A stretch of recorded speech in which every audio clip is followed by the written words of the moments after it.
Bonjour et bienvenue dans mon journal de lecture hebdomadaire où il s'agit de parler des livres en cours de lecture ou des livres lus durant la semaine. Cette semaine, 5 livres vont être évoqués. 5 livres qui nous emmèneront quelque part entre l'ombre et le corps. C'est le titre de l'un de ces livres qui sonne particulièrement triste en ce moment parce que c'est un livre de Anna Jouy. Anna Jouy qui est une poétesse, qui est une romancière, qui est quelqu'un qui a beaucoup écrit tout près de chez moi, ici en Suisse, et qui vient de mourir il y a quelques jours au moment où je parle d'elle, et donc j'ai eu envie d'aller lire ce que je n'avais pas encore lu d'elle. J'avais lu d'autres livres d'elle. Anna Jouy, c'est un pseudonyme, et la question du pseudonyme est essentielle dans son livre, dans ce livre-là en particulier. Et autour ou avec Anna Jouy, d'autres livres seront évoqués. Je parlerai un petit peu de Julien Gracq et Le Rivage des Syrtes, ma nouvelle relecture que j'ai commencé tout récemment. Et puis, je reviendrai aussi à une histoire triste de deuil, qui sont les méditations poétiques de Lamartine. Et puis, on reviendra aussi à Albert Camus et à Tracy Chevalier, La fileuse de verre. Donc, un programme aujourd'hui assez riche dans ce journal de lecture qui rend hommage donc à Anna Jouy. Anna Jouy, je vais donc commencer par parler de ce livre-là. Ce livre-là, je l'avais depuis un certain temps. Il est récent puisque il a été publié en 2024. Février 2024, et il est sous-titré « Biographie d'un pseudonyme ». L'ombre et le corps. Anna Jouy n'est pas le vrai nom d'Anna Jouy. Et elle nous raconte dans ce livre l'histoire d'une femme prénommée Edith qui change de visage par la chirurgie esthétique et qui change de nom et se fait appeler Anna. Évidemment, ce Anna, c'est aussi Anna Jouy, qui ne s'appelle pas Edith en vrai, mais qui porte un nom peut-être proche de ce nom, Edith. Et donc, elle retrace ce moment où, parce qu'elle se sentait laide, elle va décider de changer d'aspect, même si ça la perturbe peut-être plus que ça la rassure, ou ça lui permet d'entrer dans ce que c'est qu'avoir un corps, qu'être un corps. Et puis, le livre est parsemé de passages en italique où on passe à d'autres personnages, c'est-à-dire que notre personnage principal se trouve dans une clinique quelque part au bord de la mer Noire et observe les gens dans un restaurant par exemple, et puis elle imagine ce que ces gens vivent, leurs histoires d'amour, leurs aventures personnelles. Et elle leur donne des noms là aussi, des pseudonymes. Alors je vais lire quelques passages parce que ce qui rend aussi ce livre très fort, c'est que c'est très très bien écrit. Et donc, on va parcourir en hommage à Anna Jouy quelques extraits de L'ombre et le corps. Quand je quitte le restaurant, la ville est de ces couleurs de nuit des pays d'Orient. Un noir intense, suspendu sur les rues, posé sur ces boudins de néon d'enseignes clignotantes, un noir qui rebondit sur la lueur humaine sans la pénétrer. Chaque rue est une enclave de lumière volée à l'obscurité, une bulle dissociée d'ombre, ou dissociée de l'ombre pour être plus précis. Et dans cette agitation nocturne, ces activités subtilisées au rêve et à la contemplation, je marche à la déchirure de deux mondes. Lequel est le mien, mon territoire? Ici comme avant, comme toujours, ce monde où on ne sait plus trop de quel bord l'on est, vers quoi l'on va, ce qui nous traverse. Je marche devant mon pas. C'est le lot des traces de signaler l'avenir. Le passé remonte à nouveau, flashback de ces sensations qui m'ont déjà si souvent partagé, jour et nuit, ombre et corps, l'ombre et le corps. Autrefois, ordonnance et médoc, on prive le corps de ses douleurs. On nettoie la tête d'Édith de sa souffrance. Le malaise n'est plus là. Il s'est replié, tel une murène dans sa grotte. Il s'entasse sur lui-même, un œil à peine ouvert pour la faim sur des bleus de passage. Le bonheur non plus, qui est aussi morne que le balancement bien peigné des algues sous l'eau. On prive le corps des nerfs, de l'angoisse qui rôde dans les veines, de la colère, de la peau respirante, à l'arrache. Édith est débroussaillée, elle est fanée, ratissée, les molles, les fleurs, les pailles. Un herbier à terre. Elle est annexée par l'hygiénique indifférence. Ça pleure moins, sourit faux. Ça regarde l'autre face du miroir, la vie qui ne sent rien, ni forte en odeur, ni suave sous la main. Un vent s'en charge, plat et identique, un vent qui n'emporte rien et ne ramène pas, le vent laminé des cages, le vent lisse des images, ce vent qui hausse les épaules. Que dire?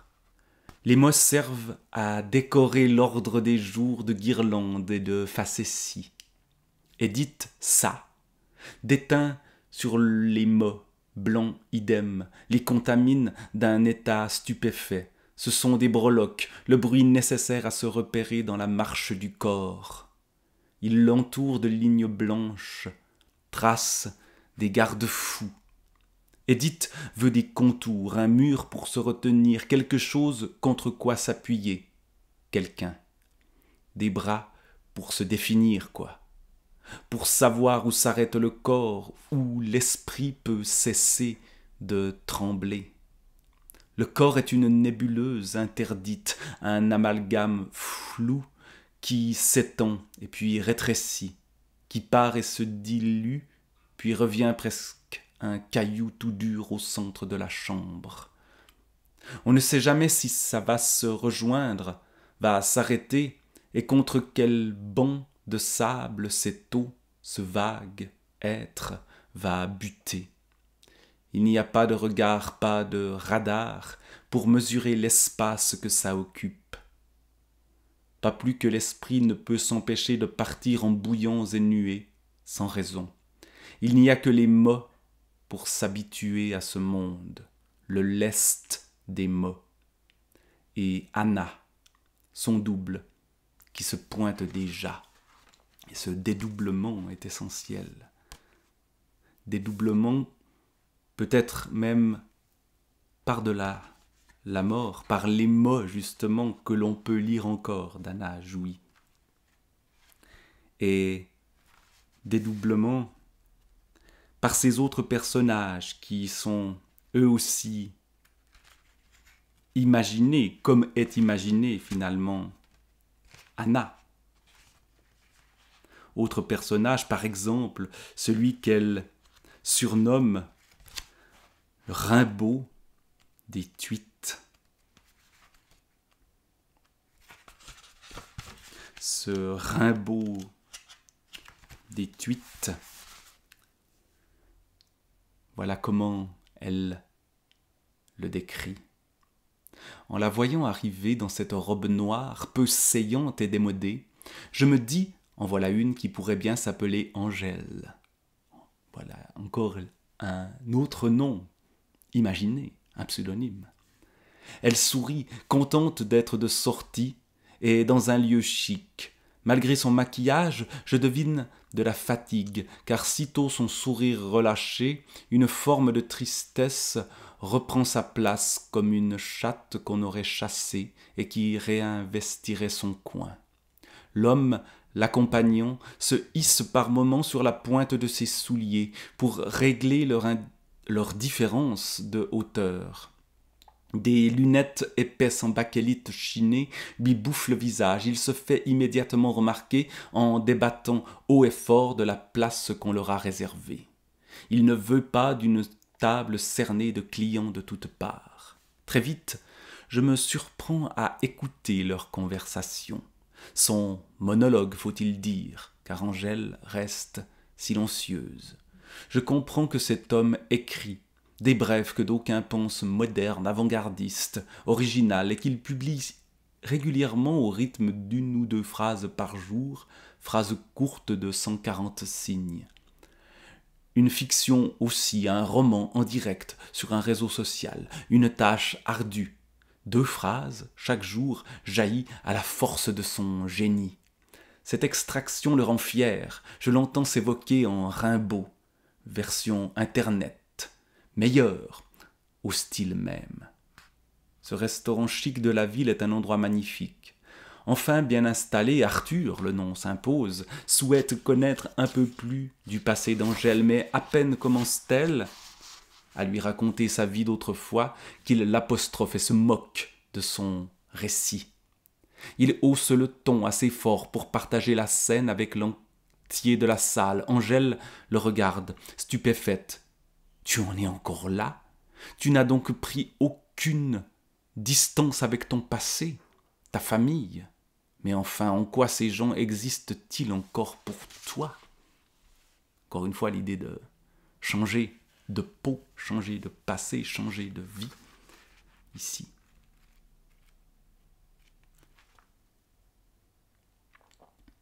Et puis,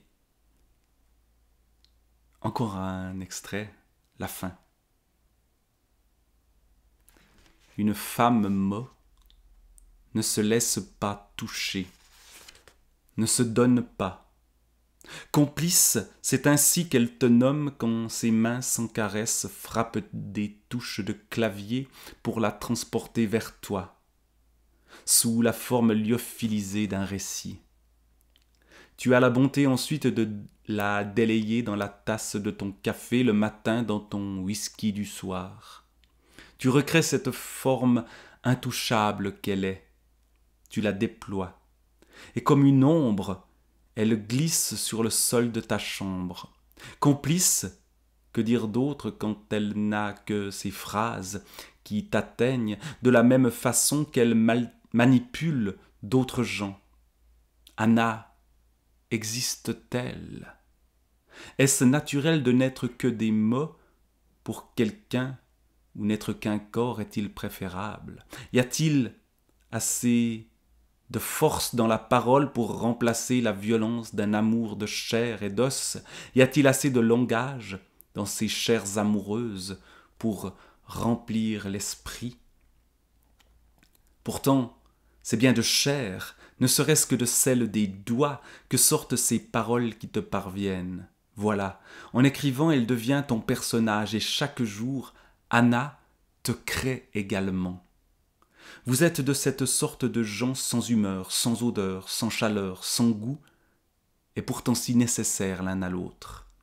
À vivre simplement entre des lignes, n'est-elle pas, ou n'est-elle vraiment qu'une langue, ou est-ce un rude impératif, la tension qu'il y a sur la corde intime? Quand la langue lui vient, n'y a-t-il pas aussi ce mal entre les cuisses, des désarticulations et comme une lame plus vive, brûlante, l'amour, l'amour, l'amour, écrire pour l'amour, toi qui la lis, embrasse-la. Laisse se tordre vos langues. L'idée du corps s'est perdue, et n'étant que mot, la distance joue en sa faveur. On ne peut saisir cette monstruosité, n'être qu'un pseudonyme. Anna ne parle que de ce qu'Édith sait, de la révolte et de l'amour. Elle n'en connaît que les jeux de doublure, et elle est toujours nue. Son corps est un immense compost, à la fois grouillant et mort, sale, toujours aux urgences. Anna se met à table. Il faut bien se mettre quelque part, comme si une encoignure de ventre s'y est inscrite, et que c'est là qu'elle doit encocher le temps mécanique de précision qui turbine. Elle s'installe là, active la ligne ou réactive la tension. Il y a des jours entiers où il n'y a aucune secousse de contact, prise débranchée, corps bondé, corps bloqué. Ce sont des séries ratées. Elle se place alors dans le courant, attend le soubresaut. Rentrer dans son intérieur tient presque du sublime, du miracle. Sinon, elle reste à la porte, espère que le guichet s'ouvre à nouveau et que le molosse qui garde le poème la laisse se faufiler. Voilà, c'était la fin de L'ombre et le corps d'Anna Jouy. Ça vaut vraiment la peine d'aller voir ce qu'elle a écrit et de lui rendre un hommage. Les autres livres dont il va être question aujourd'hui sont peut-être aussi dans des tonalités sombres. C'est le cas, par exemple, de ce que je me suis mis à relire à haute voix, les méditations poétiques de Lamartine, qui sont issues d'un deuil, celui de la femme qu'il aimait au bord du fameux lac du Bourget. Alors, relisant ces poèmes, évidemment, on est dans la rhétorique romantique, et parfois un peu trop dans la rhétorique romantique, qui devient vite grandiloquente, mais d'une grandiloquence qui reste quand même chargée de pas mal de stéréotypes, je trouve, chez Lamartine, plus que chez Victor Hugo, par exemple. Mais quelques poèmes, ceux qui sont en vers plus courts, en strophes plus ramassées, me parlent plus que ces grands poètes qui s'intitulent l'immortalité, le désespoir, l'immortalité, je l'ai déjà dit, l'homme avec un grand H, etc., qui sont quand même assez datés. Mais évidemment, on a dans ces méditations poétiques cette idée aussi du deuil aujourd'hui des amis, même ceux qui ne l'ont rencontré qu'une fois, comme c'est mon cas d'Anna Jouy. Eh bien, Lamartine, c'est aussi un deuil. Alors bien sûr, il y a dans ces poèmes-là quelques moments de grâce. Ainsi, toujours poussés vers de nouveaux rivages. Dans la nuit éternelle, emportés sans retour, ne pourrons-nous jamais, sur l'océan des âges, jeter l'ancre un seul jour? Le lac, évidemment, qui ramasse toute la mélancolie des romantiques, ainsi toujours poussé vers de nouveaux rivages. Je reviendrai à Lamartine plus tard, mais puisqu'il est question de rivages, je vais évoquer assez rapidement le troisième livre que j'ai repris aussi. Lamartine, c'est un retour. C'est Le Rivage des Syrtes de Julien Gracq. C'est ma nouvelle lecture dans cette série que j'appelle Relire, qui est donc un retour à haute voix à des œuvres qui m'avaient marqué, Et j'ai passé quasiment 1 heure à lire le premier chapitre du Rivage des Syrtes sur une vidéo qui vient de paraître, et à me replonger dans ce style de Julien Gracq, ces longues phrases avec ces adjectifs doublés, toujours ou quasiment toujours, et ces rêveries qui ont quelque chose peut-être de méditation poétique, cette longue allée, ce voyage vers le rivage des Syrtes au début. Mais je ne vais pas en parler plus.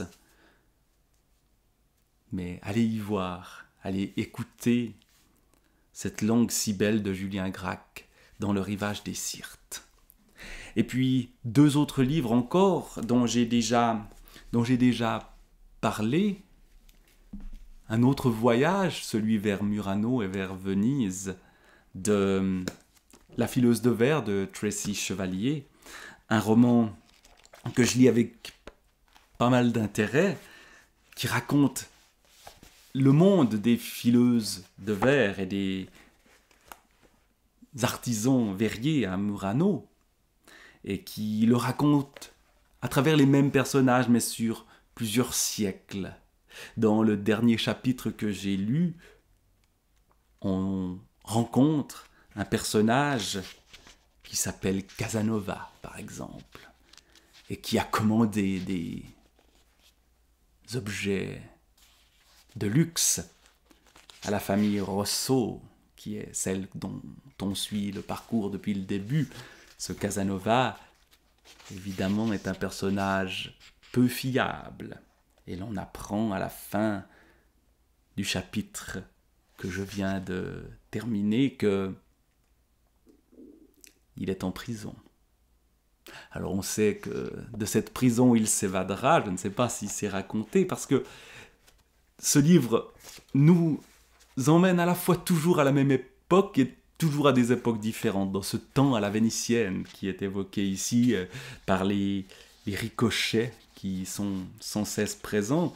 Et on a commencé par le XVe siècle, et là j'en suis au XVIIIe siècle, et puis ça avancera encore jusqu'où, je ne sais pas, avec toujours les mêmes personnages qui vieillissent beaucoup moins vite que le temps qui passe, avec aussi des séparations, des déchirures, des moments de vie. Et c'est un livre là aussi qui me plaît beaucoup. Alors, on est très loin du style de Julien Gracq ou même du style de Anna Jouy, mais il y a une écriture beaucoup plus simple, mais il y a quelque chose de pittoresque dans cette écriture. On a les gondoliers qui parlent avec un langage assez coloré, dirons-nous, avec ces notes d'italien au milieu de cette histoire-là. Bref, c'est un roman dont je reparlerai parce que je ne l'ai pas encore tout à fait terminé, j'en ai déjà parlé, donc je ne vais pas m'attarder très longtemps là-dessus, mais oui, il y a beaucoup de choses intéressantes dans La fileuse de verre de Tracy Chevalier. Et dernier livre dont je vais parler, alors c'est ma Pléiade d'Albert Camus que je parcours toujours dans la partie essai. C'est la vieille Pléiade Camus, c'est pas la nouvelle. Il y en a une nouvelle qui est sans doute beaucoup plus étoffée, plus à la page, mais l'essentiel s'y trouve.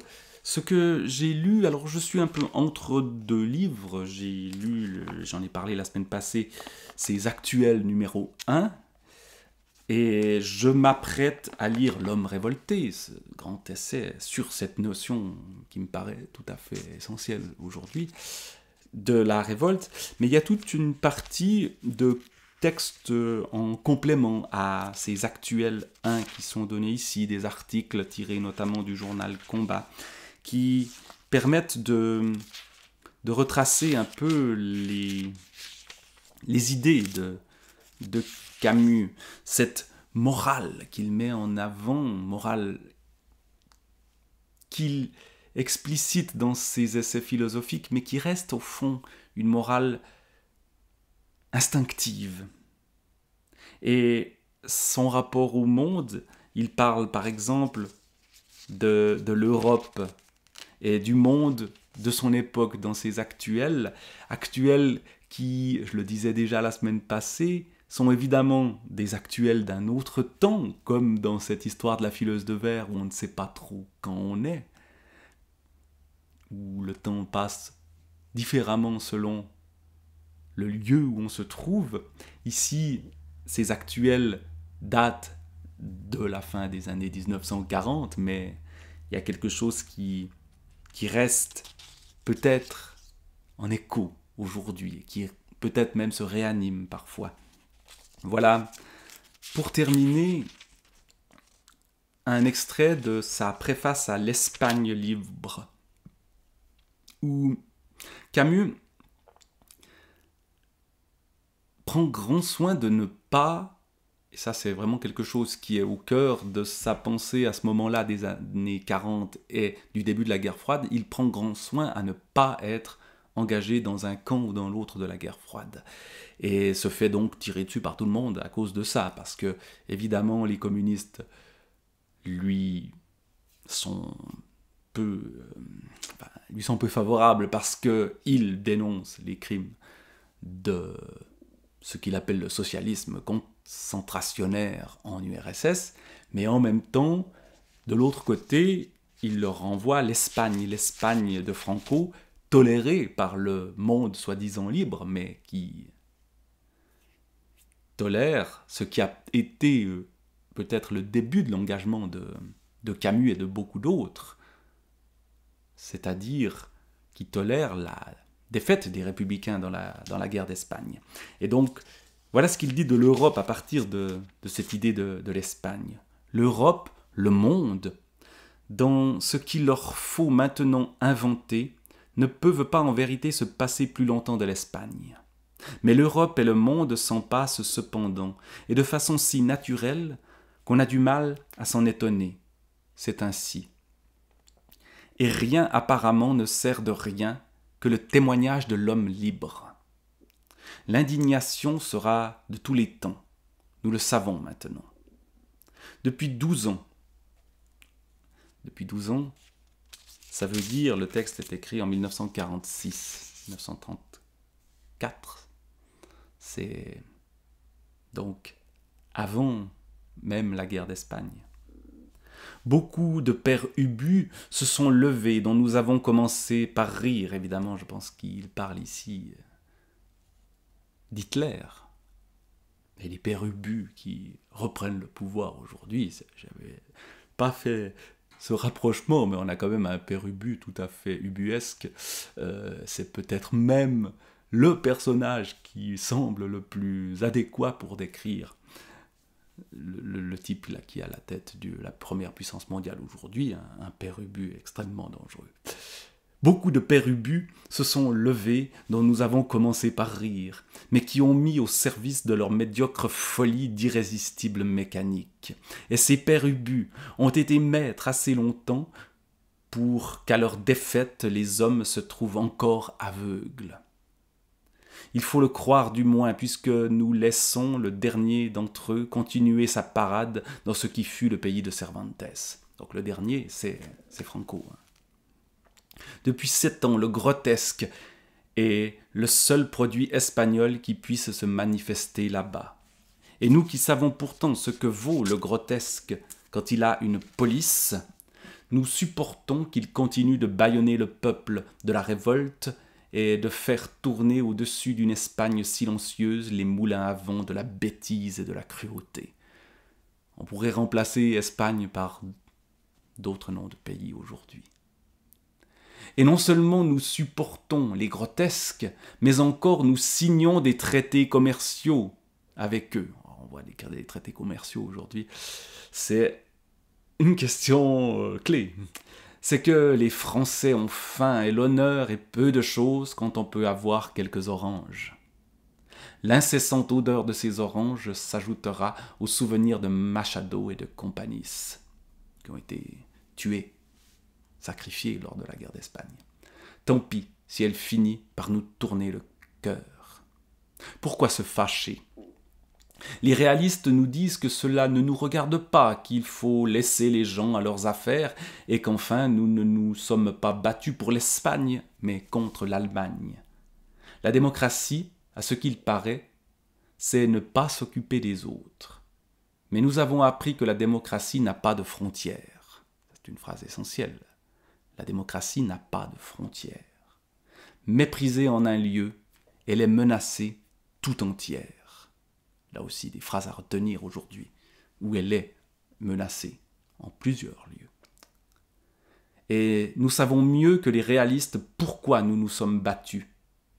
Nous nous sommes battus pour que les hommes libres puissent se regarder sans honte, pour que chaque homme ait la charge de son propre bonheur et se juge enfin lui-même sans porter le poids contraignant de l'humiliation des autres.